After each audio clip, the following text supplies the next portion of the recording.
Hello, this is a revision video covering weeks 1 and 2 of the water cycle topic. So good morning to you all. Quite a stark image there of the most recent Yorkshire floods, not really where you want to be kayaking, but yes, this topic is extremely topical and very current, isn't it, with what's going on around us. Okay, so let's just remind ourselves of what it is that we've got to learn for the first 2 weeks of the water cycle itself. So here we are. We're covering the water cycle, the global water cycle, and the processes driving change in certain reservoirs over time and space. And we're also looking at drainage basins in an earth science systems-based approach. So we're looking at them as open systems with various inputs and outputs into the actual basins themselves. And we're going to finish off by looking at some flood hydrographs, what they can tell us about how we manage river systems, and we're also going to tackle a 6-mark exam question at the very end. Okay, so let's get started. So over here on the left-hand side of your screen, you can see the word systems framework. So what is an Earth systems approach in geography? Well, essentially, it's a way of helping us analyse relationships between various components in any given system, and understanding how systems work, in this case, the water cycle itself, but river systems, that gives us an essential understanding to how we maintain life on our planet. So hydrology, what actually is it? And why as geographers do we study it? Well, hydrology is the study of water movement above and below ground, as well as looking at its physical and chemical components, but we're looking at the study of water moving above and below the Earth's surface. And as geographers, why are we interested in studying this? Well, it can be crucial if we're looking at flood management issues, how we look at water resource management, water quality, but also in terms of our global climate. So the hydrological cycle influences climate in a variety of ways, because we know, for example, that water vapour acts as a powerful greenhouse gas. So you can see on the screen here a picture of the global hydrological cycle. And we know from the work that we did in class, hopefully, that it is in itself a closed system. We know water moves from one of these reservoirs or one of these stores, whether it's in the atmosphere, okay, or the hydrosphere. We know that water doesn't remain in any one reservoir. Rather, it moves over and through the Earth in a continuous cycle, as you can see represented by the green arrows, driven by the sun's energy, okay, and also gravity. So, can you name some of the processes by which water is exchanged between these reservoirs? Yeah, we're looking at things such as precipitation, evaporation, infiltration and surface runoff, which eventually goes out into our oceans. You can see a basic diagram that you may well have seen in your textbooks there with the different stores and some of these transfers. Okay, let's just take that one step further. You've got a more detailed diagram here. The boxes show the stores, and the arrows show the transfers or the flows, if you like. Okay, so what are we going to do here? Well, we need to think about the key geography terminology of inputs and outputs. So can you list in this diagram the inputs and the outputs of water to the groundwater reservoir, which is here? So, yes, we can clearly see that the sources of water to groundwater are coming through percolation and through the soil, okay? And also when the rivers are recharged, water enters into groundwater through those means as well, so through river systems, if you like. okay, represented down here. And groundwater, the output would be the fact that groundwater is lost by both capillary action, it rises up into the soil horizons, and also base flow, it runs out back into the channel storage, which is essentially looking at your river systems, and that ultimately will flow out into the oceans, as I said before. Okay, but as geographers, remember, we're always looking at time and space, and we're very interested to think about how a given river system responds over a given period of time. And this can vary depending very much on the geography, the climate, weather conditions, and other factors that we'll look at shortly. Okay, so we're all aware of dynamic equilibrium and the water balance equation, which is on the screen in front of you. When we look at this, if we can actually solve the water balance equation, we can start to quantitatively assess how much water moves through a given drainage basin. And this enables us to predict future changes in hydrology.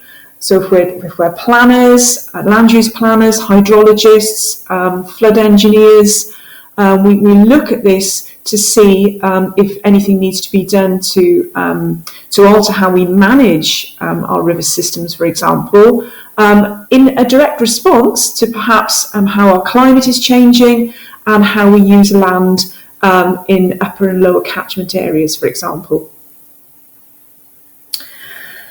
Okay, now, part of your course, and I'm sure you've all done this in your lessons, is understanding what dynamic equilibrium is all about. And linked with that is very much these feedback loops, isn't it? And I know that you've all done, you've completed a supported mock question on this, so this is just a brief recap. Dynamic equilibrium, so the idea of a system is in balance between these inputs and these outputs that we've just looked at.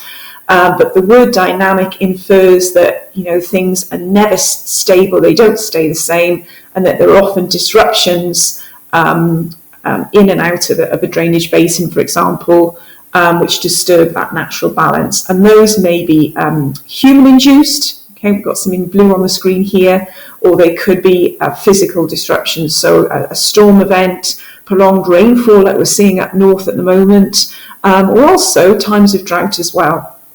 And sudden disruptions may result in flooding, but not always. So that's important to say. To recap on the two types of feedback mechanisms, positive feedback mechanisms amplify any initial change. So you could argue that they make the situation worse potentially, but better to say that they amplify the existing change.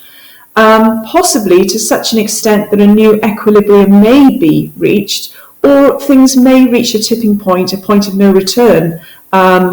So that is also a possible scenario. Whereas a negative feedback acts to reduce any initial change, and that feedback mechanism acts to restore any balance in a given system. So let's apply that to a simple diagram that you can see in front of you now. So the given scenario here is that you have, for whatever reason, increased global air temperatures. That would lead to an increase in evaporation. More condensation would result. So you've got increased cloud formation and cover. And that would limit the amount of incoming solar radiation that could actually reach ground level. More would be reflected off the top of those cloud surfaces, if you like, back into space. So at the ground level, that would mean that the air above and on the ground, if you like, would decrease in temperature. So you can see that you go from an increase to an overall decrease in air temperature. What do you think that is an example of? Is it a positive or a negative feedback mechanism? Yes, you've probably guessed it. Okay, you're looking there very much at a negative feedback mechanism because balance is looking to be restored. All right, moving on. We also need in our course to understand the factors that drive change in our drainage basins. It's all very well saying, oh, it's very wet out there today and that river level looks very high, but there are a lot of factors at work that would indicate why a river system behaves as it does. And we're not just looking at river systems here, we're looking at land as well and how that works in tandem with our channel storage as well. So we've got quite an interesting image here that we're going to come back to. This is clearly an image of what we call surface runoff. We've got an awful lot of overland flow.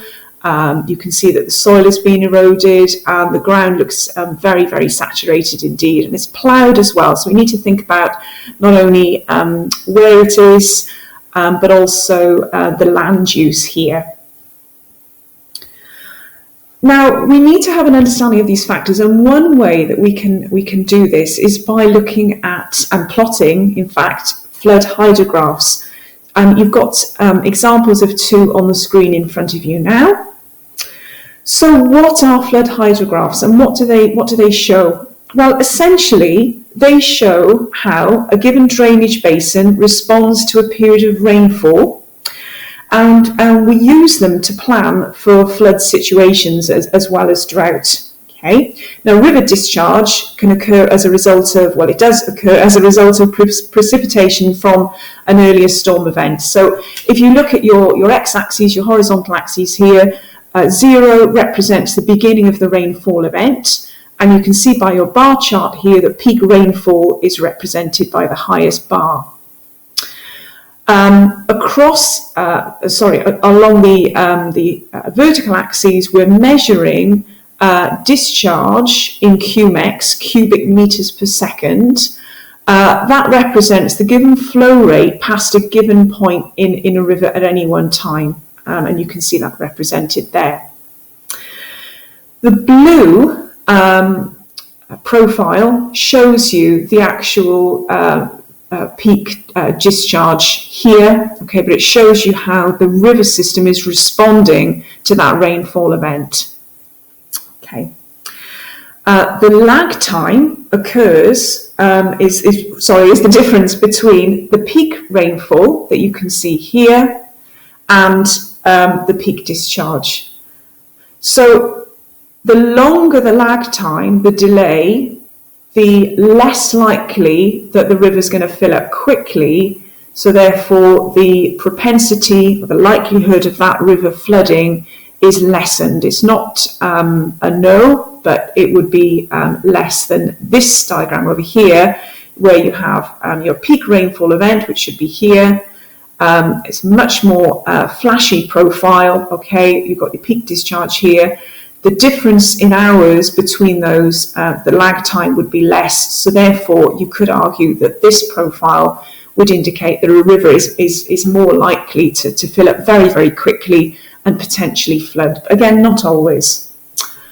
So let's just have a look at just a few of the scenarios on the right-hand side here. So let's have a look at numbers 2, 4, and 7.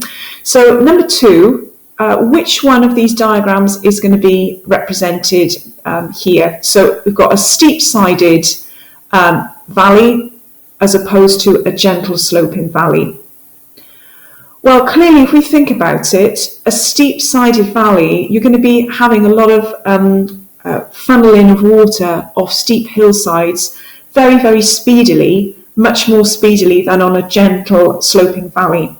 So therefore, yes, A is going to represent more of a steep-sided valley. If we look at the different underlying geology and rock type, we know that granite is impermeable, whereas chalk acts as a much sort of greater sponge, if you like. So we know that the River Itchen in Hampshire is a superb example of this rare habitat. But granite, if it's impermeable, water generally finds it very, very difficult to percolate through, so you get a lot of ponding and waterlogging, such as you would see on Dartmoor, for example. But you're looking at diagram A here, whereas B would represent a chalk-based river system. And then if we look at number 7, if the soil is very saturated versus soil that's not very saturated, well, if we think about the diagram that the photograph that we just looked at previously, the soil there looked extremely saturated.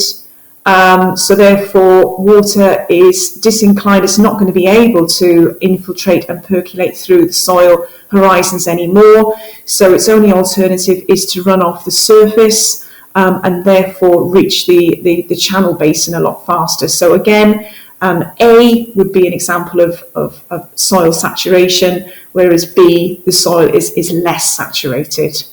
Okay. Now we looked at these scenarios 2 and 4 when you completed your supported mock question on flooding in Carlisle, and incidentally they've got flooding up there again at the moment, so it's an ongoing picture, very dynamic. Just another example, just to say to you that we can apply this sort of model to our local location.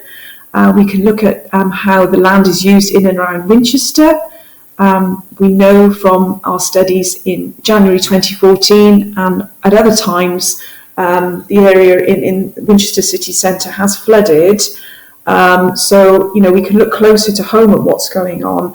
And this idea of flooding investigation in Winchester is a very rich source of potential fieldwork investigation for you, which you can consider further down the line in your studies. Okay, so let's just now finish off by looking at a worked example of a 6-mark question in geography. You're all familiar with certain techniques that your teachers are coaching you in terms of how you tackle 6-mark questions. So how you bug the exam question, wondering whether you're going to use your own knowledge or is it going to be more assessment objective 2 or 3. Are we going to really look at the resource? Well, hopefully, I always say to students, take ownership of that resource when you're in the exam. Take a highlighter in, highlight key things that strike you. Always look at the titles of the graphs, the photographs, because they can really focus your attention on what it is that you're actually looking at rather than what you think you're looking at. So don't be afraid to mark the script when you're actually in the exam room. Structure. 6 marks, roughly 8 minutes, a little bit more for extra time. Have you got time for an introduction? Possibly not. You really need to get straight into the resource and start making your points with evidence, elaboration or explanation, and linking back to the question title. Peel for short. Is there room for a conclusion? Well, you'll see in the next example that there is. It depends very much on the question type itself. But here, this particular student has given a brief but clear end conclusion. So what are we looking at here? Right, well, let's get into this resource. So remember, 4 resource-based questions in your exam. They can come in any format. You can have a photograph, you could have a cartoon, you could have any sort of chart, whether it's a pie chart, a stacked, you could have a histogram. A series of different resources that we need to get familiar with using in all shapes and forms. Here, you've got continuous prose. You've actually got a written scenario about water shortages in South America, in Sao Paulo. So, as I said earlier, I would suggest that you highlight key things once you've read what the question requires you to do. Using source 1, and your own knowledge, please highlight that. Okay, they are expecting you to go slightly beyond the resource here. Assess, there's your command word that you would box, the implications, underline, for the water cycle. Now this brings in work that you would have done later in the water and carbon cycle course, okay, particularly in the water course. So it brings things together nicely, looking at concepts that you would have covered in the first 2 weeks as well. So you would read through that resource, okay, and what I would urge you to do at home is to pause this recording and have time to read through, highlight, and make some sort of indication on there about implications. So you're looking for implications for water cycle.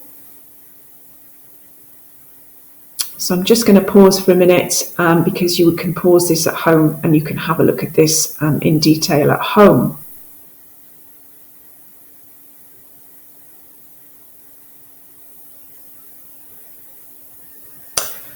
Okay, now when the question asks you to assess the implications, I'm looking for adjectives here. I'm looking for the nature of the severity or otherwise of this particular event.